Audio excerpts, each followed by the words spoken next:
profitez pleinement, éteignez les lumières, mettez votre casque ou vos écouteurs, fermez les yeux, relaxez-vous.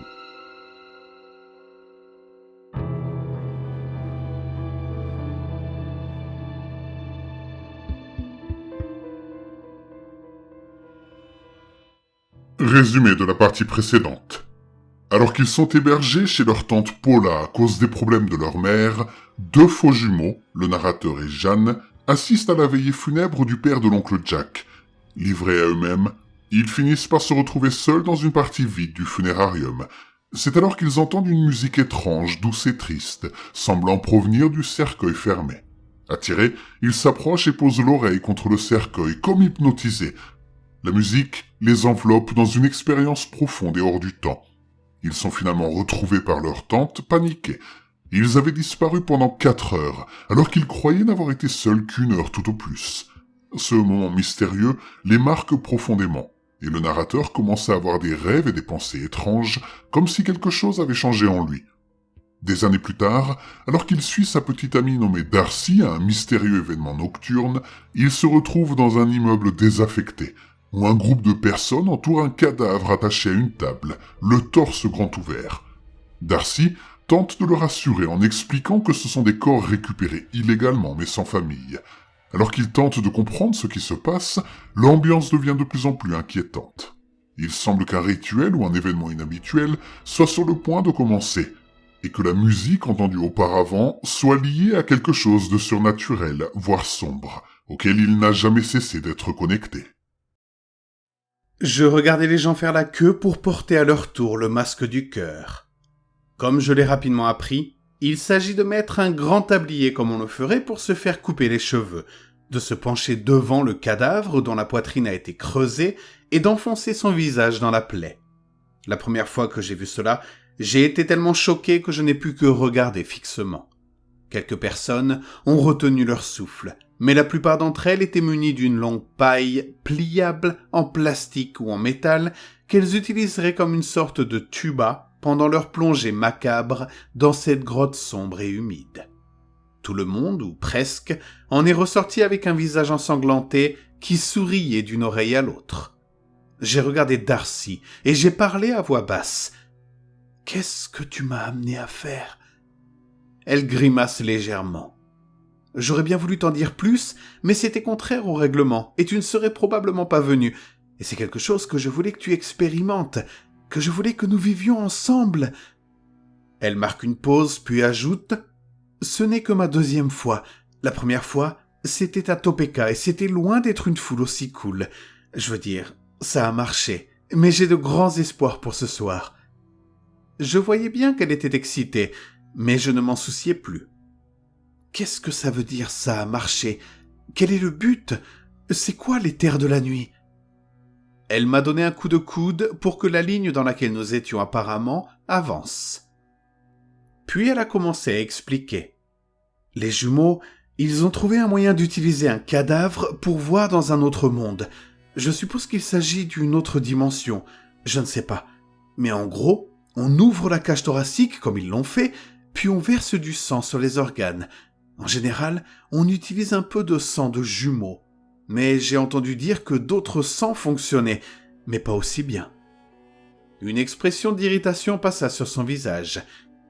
Ils ont dû préparer le corps avec du sang dès que l'ouverture a été faite. C'est pourquoi nous l'avons manqué. C'est en tout cas comme ça qu'ils faisaient avant. Elle agita la main comme pour effacer une pensée. Quoi qu'il en soit, ils mettent le sang à l'intérieur, puis on met notre visage dans le trou. Les yeux ouverts ou fermés, je crois que ça n'a pas d'importance.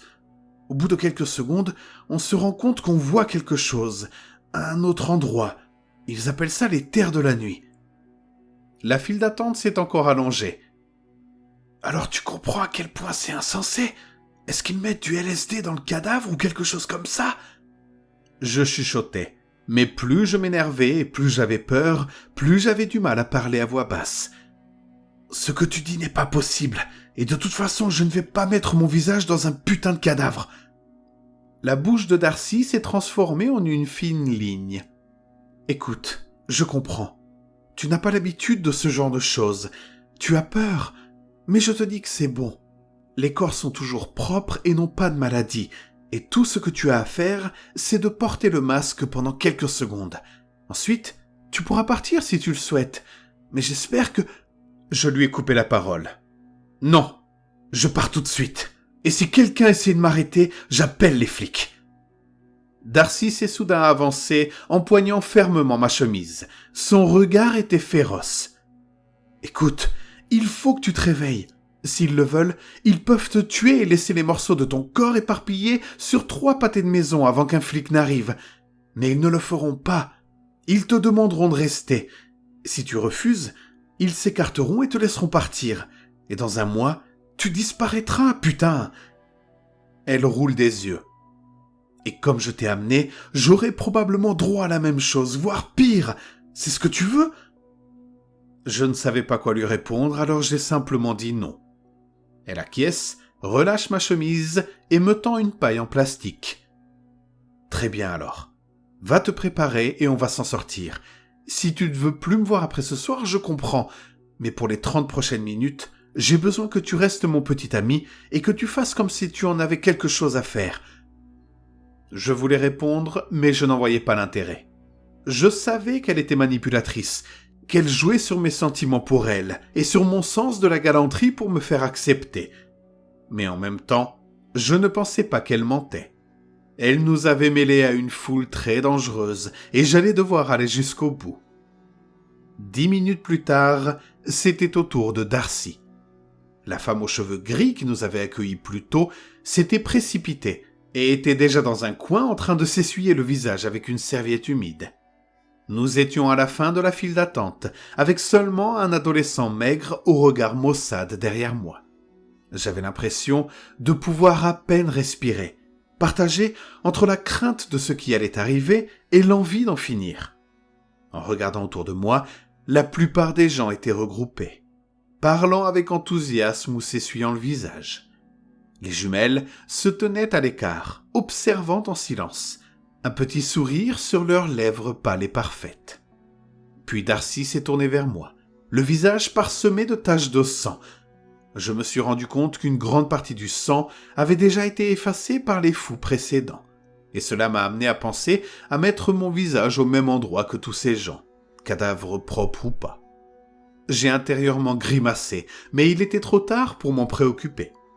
Darcy me regardait avec impatience. Alors j'ai serré la paille entre mes dents, en veillant à ce que l'autre extrémité soit dirigée vers l'arrière de ma tête, et je me suis penché. Même maintenant, je pouvais sentir le froid qui irradiait du corps, et à cette distance, je voyais les organes internes bien trop clairement. J'ai senti la bile monter dans ma gorge et j'ai lutté pour la faire redescendre. Il est temps d'en finir. Allez, je compte jusqu'à 10 et je sors d'ici. J'ai mis ma tête à l'intérieur, les yeux fermés et le souffle retenu dans mes poumons. Je n'avais pas l'intention de rester à l'intérieur assez longtemps pour avoir besoin d'utiliser la paille. J'ai senti la douceur lisse se presser contre mon visage lorsque je me suis penché, les bords rugeux de la cage thoracique sciaient, grattant légèrement mon oreille droite tandis que ma tête s'enfonçait dans le sol. J'ai commencé à compter dans l'obscurité, derrière mes paupières. 1, 2, 3. J'ai vu quelque chose.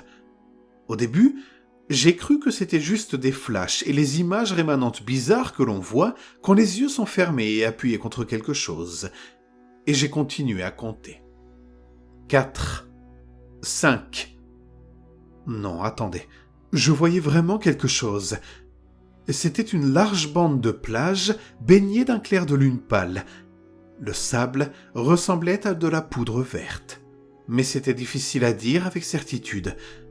J'ai voulu tourner la tête et j'ai constaté qu'à cette seule idée, ma vision a pivoté pour regarder l'océan noir. Au début, l'eau était calme, sans aucun signe de vague ou de marée.